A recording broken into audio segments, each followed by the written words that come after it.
Bonjour à tous et bienvenue dans ce Morning Bull Live. Nous sommes le 12 juillet 2022. Comme d'habitude, je suis hyper content de vous retrouver et vous savez pas quoi, il est de retour. Bon, pour être franc, il n'était pas encore complètement parti, hein, mais c'est vrai que c'est assez marrant quand on voit la semaine qu'on a eue la semaine dernière et ce qu'on vit déjà depuis hier matin. En fait, finalement, on est déjà retourné dans notre période d'angoisse et de terreur par rapport à tout ce qui pourrait nous arriver. Tout ce qui pourrait nous arriver parce que finalement, eh bien, on a les chiffres du CPI demain et donc il y a la peur du CPI. Mais il n'y a pas que ça, on est revenu de notre thématique de l'inflation, on a peur de la récession, on a peur d'un excès d'inflation, on a peur d'une réaction de la Banque centrale américaine, on a peur d'une réaction de la Banque centrale européenne, on a peur de l'euro-dollar qui baisse, on a peur également parce qu'il y a un nouveau virus variant, je ne sais plus comment on dit, la Covid BA5.2.1. Alors moi j'aimerais juste qu'on me dise à propos des variants Covid, j'aimerais juste que les mecs qui sortaient les noms grecs à l'époque, c'était quand même vachement plus simple à identifier, parce que là, vos espèces de suites de chiffres qui rappellent un petit peu le prénom des enfants d'Elon Musk, c'est un tout petit peu pénible. Donc si on pouvait revenir à des trucs un peu plus classiques, ça éviterait d'avoir une angoisse supplémentaire. Angoisse supplémentaire donc au niveau du Covid, puisque la Chine menace de refermer de nouveau, les mecs qui viennent à peine d'ouvrir, ils veulent tout refermer, et puis après également, on menace aussi, enfin, ils ont annoncé qu'ils fermaient pendant une semaine les casinos à Macao, donc tout le secteur des casinos s'est fait complètement allumé, mais en plus, non seulement on est confiné, non seulement on a peur du Covid, non seulement on a peur de l'inflation, non seulement on a peur de la récession, mais en plus on peut même plus aller jouer au casino.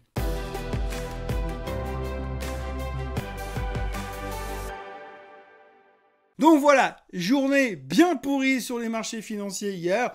Pas catastrophique non plus, hein. Il faut retenir que le DAX a tenu les supports, que le CAC tient aussi également ses supports. On a la trouille, mais on tient quand même le choc pour l'instant. Il y a encore un peu d'espoir. L'espoir, il se raccroche principalement aux chiffres du CPI de demain.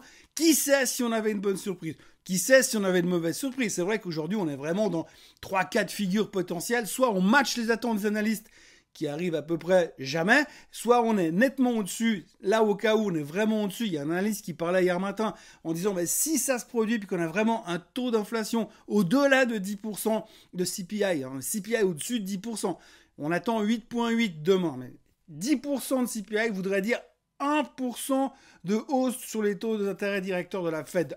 100 basis points. L'horreur totale, un truc qu'on n'a jamais vu. Donc en gros, ce serait vraiment une catastrophe. Par contre, dans l'autre sens, si tout d'un coup on avait un CPI à 7%, alors là, ce serait l'euphorie. La Fed a réussi, le marché continue de croître, l'économie continue de croître, et puis de l'autre côté, l'inflation est maîtrisée. On lui a serré le cou, on lui a on l'a mis en prison. Ça fonctionne. Donc c'est un petit peu ce qui nous attend demain, mais donc ce qu'on a vécu jusqu'à maintenant, depuis dimanche soir, depuis lundi matin, c'est la peur. De nouveau, la peur est de retour. On a vécu une semaine plutôt tranquille la semaine dernière, assez rassurante, assez confiant sur le fait que les matières premières étaient en baisse, donc l'inflation allait baisser. Et puis là, tout d'un coup, on est à 24 heures du CPI et ça commence un petit peu à flipper dans tous les sens. Donc du coup, mieux vaut être un trouillon vivant qu'un héros mort. Donc qu'est-ce qu'on a fait ? On a pris les profits sur le Nasdaq. Il est vrai qu'on était quand même remonté de 7% depuis quelques temps. Autant prendre les profits, on a fait baisser l'indice de 2,3%, autant prendre les profits avant l'annonce du CPI, parce qu'on ne sait jamais, franchement c'est vrai qu'on s'approche plutôt d'un gros pile ou face international, plutôt que de quelque chose de fondamentalement réfléchi. Et puis alors, au-delà de l'aspect Covid en Chine, au-delà de l'aspect inflation, au-delà de l'aspect récession, on a aussi soudainement une prise de conscience qui vient autour de l'euro-dollar. Alors perso, moi, tout ce qui touche au Forex, je ne touche pas parce que je ne comprends pas. C'est déjà assez difficile d'identifier une société qui est plutôt moins mauvaise que les autres et qui pourrait éventuellement mieux performer que les autres, mais de là à identifier un pays ou une région, dans le cas de l'euro, qui pourrait mieux performer que les autres et qui donc aurait un intérêt à acheter telle ou telle monnaie. Franchement, j'y comprends rien, ça m'a jamais excité, j'ai jamais fait de Forex. Toujours est-il que là, depuis 48 heures, 72 heures, on commence à s'inquiéter du fait que si l'euro-dollar revient à parité, il pourrait y avoir des conséquences. Forcément, du côté américain, ça va devenir de plus en plus difficile d'exporter puisque vous avez un dollar qui est cher par rapport à l'euro. Donc du coup, les mecs, ils vont quand même avoir des conséquences. Ça, on vient d'en prendre conscience. À 1,15, quand Poutine a envahi l'Ukraine, tout le monde s'en foutait. À 1,10, tout le monde s'en foutait. À 1,8, tout le monde s'en foutait. À 1,05, tout le monde s'en foutait. À 1,01, tout le monde s'en foutait. Et là, tout d'un coup, on arrive à parité. Oh my God, something is going on. Donc du coup, on est en train de s'inquiéter et de se dire qu'est-ce qui se pourrait se passer avec l'euro. À côté, quand vous regardez simplement la courbe de l'euro depuis que l'Ukraine a été envahie par la Russie, depuis qu'on a mis des sanctions extraordinaires qui vont déranger Monsieur Poutine à fond, qui pour l'instant sont plutôt en train de nous déranger nous. Enfin bon, peu importe, et depuis là, vous voyez que l'euro-dollar est en train de se péter la figure et on se demande à quel moment il va s'arrêter. L'avantage, c'est qu'à un moment donné, il va quand même devoir s'arrêter parce que l'euro ne peut pas valoir rien du tout face au dollar américain. Mais si c'était un titre, j'aurais l'impression que le truc, il va en chapter 11. Enfin, grosso modo, on est angoissé à cause de l'euro-dollar, en plus du reste. La problématique du gaz nous tombe également dessus, puisqu'on a eu des discours qui viennent à droite à gauche. Mais hier, on a eu Monsieur Le Maire qui nous a quand même annoncé que ça allait être très très compliqué pour trouver du gaz cet hiver. Et puis c'est vrai que pour l'instant, eh bien, on voit vraiment que les sanctions économiques qui ont été mises en place par les pays occidentaux, typiquement l'Europe et les États-Unis, contre la Russie, fonctionne super bien. On a vu l'autre jour l'état de la balance commerciale allemande, on voit maintenant le cours de l'euro-dollar, c'est hyper rassurant, et on voit vraiment que ça fonctionne, mais top. Je ne sais pas qui a eu l'idée de génie de mettre ça en place, mais en tout cas pour l'instant je ne sais pas contre qui ça se retourne, et c'est vrai qu'on va de plus en plus dans une direction qui commence à faire peur, encore un truc, en direction de cet hiver. Comment on va faire cet hiver? Alors pour l'instant ça va, il fait chaud, il fait beau, c'est même la canicule qui arrive pour les prochaines semaines, mais globalement on va quand même se poser des questions, et quand on va devoir trouver des réponses, ça risque d'être un tout petit peu moins drôle. Donc ça nous fait une peur de plus. Donc grosso modo, hier, c'était pas Black Monday, mais c'était plutôt Fear Monday, le lundi de la peur. Donc du coup, on a tout sorti en même temps, et on s'est dit, c'est vrai, avec les chiffres du CPI mercredi, avec le début de la saison des earnings qui commence, puisque aujourd'hui, Pepsi Cola va publier ses chiffres tout à l'heure, on a plein de raisons d'avoir peur. Donc on va se laisser porter jusqu'à demain 14h30. Normalement, demain 14h30, publication du CPI, et là, nos vies devraient changer. Comme à chaque fois qu'on attend un chiffre, à ce moment-là, tout change. Et puis après, la vie est pareil. Après, on attend autre chose. Thématique, inflation, récession, Covid, publication du 3e trimestre qui commence maintenant. Pour l'instant, les matières premières ne font pas grand-chose. Le pétrole traite autour des 102,50. Le Bitcoin tourne autour des 20 000. L'or est à 1729, plus personne n'en veut pour l'instant. Bref, il ne se passe pas grand-chose d'autre parce qu'on attend de voir ce qui va se passer demain. On attend de voir si on se conforte dans cette peur ou est-ce que finalement on se dit « Ah ben non, finalement, la Fed a réussi ». Donc vraiment, pile ou face aujourd'hui, pile ou face demain, et puis on y verra un peu plus clair, j'espère, à partir de jeudi matin. On va certainement se trouver une nouvelle angoisse à travailler, mais en tous les cas, c'est dans cette direction qu'on va pour l'instant. Et franchement, hier matin, c'était pas aussi morose que ça ne l'est ce matin.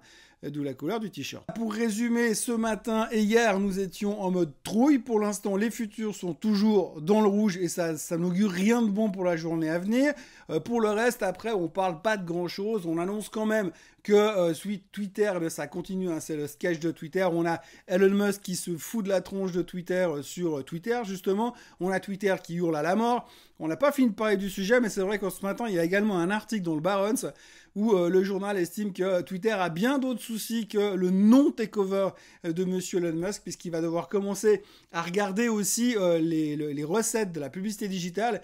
Et on a vu aussi que parce que tout est en train un tout petit peu de ralentir, eh bien là aussi, les recettes de la publicité digitale sont impactées. D'ailleurs, on l'a vu hier dans la baisse du marché, tout le secteur des social media se sont fait taper, Meta se sont fait taper, Snap s'est fait taper, Twitter s'est fait taper pour des raisons un petit peu différentes, mais aussi pour ce ralentissement de la publicité digitale. Le Barron's parle d'une correction potentielle sur Twitter de 30%. Donc c'est assez rassurant pour la suite. Donc on voit que c'est une bonne période pour Twitter. Et puis c'est vrai qu'on va beaucoup regarder les résultats forcément ces prochains temps. On a déjà eu également des chiffres sur Gap qui étaient pas bons par exemple.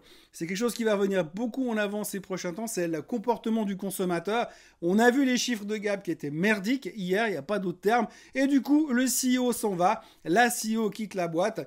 Donc c'est un petit peu quelque chose qu'il va falloir s'habituer puisque semble-t-il que dès qu'il y a un truc qui ne va pas, dorénavant, en tout cas à partir de maintenant, dans cette saison des résultats, eh bien on va virer les CEO dès que ça ne va pas pour essayer de soulager le stress des actionnaires. Alors ça rappelle quand même furieusement ce qu'on a vécu en 2008. 2008, hein, parce qu'en 2008, dès qu'il y avait un problème, bam, on virait un CEO, un directeur de banque, loin tout le monde dehors. C'était la solution idéale pour essayer de calmer les foules. Et ce qui est assez rigolo, finalement, c'est qu'à l'époque, quand on virait les CEO, on disait, oui, alors lui, il est parti, puis il a touché 45 millions de bonus. Et ça énervait un tout petit peu les gens en disant, oui, le gars, il a coulé la banque, mais en même temps, il se barre avec 50 millions. C'est pas tellement logique. Alors la bonne nouvelle, c'est qu'on a appris. Aujourd'hui, on vire les CEO. Par contre, on ne dit plus combien ils touchent en partant. Petit point également sur les targets de milieu d'année. Nous sommes en milieu d'année et aujourd'hui, eh bien, les experts en finance sont en train d'essayer de nous dire ce qui va se passer pour les 6 prochains mois.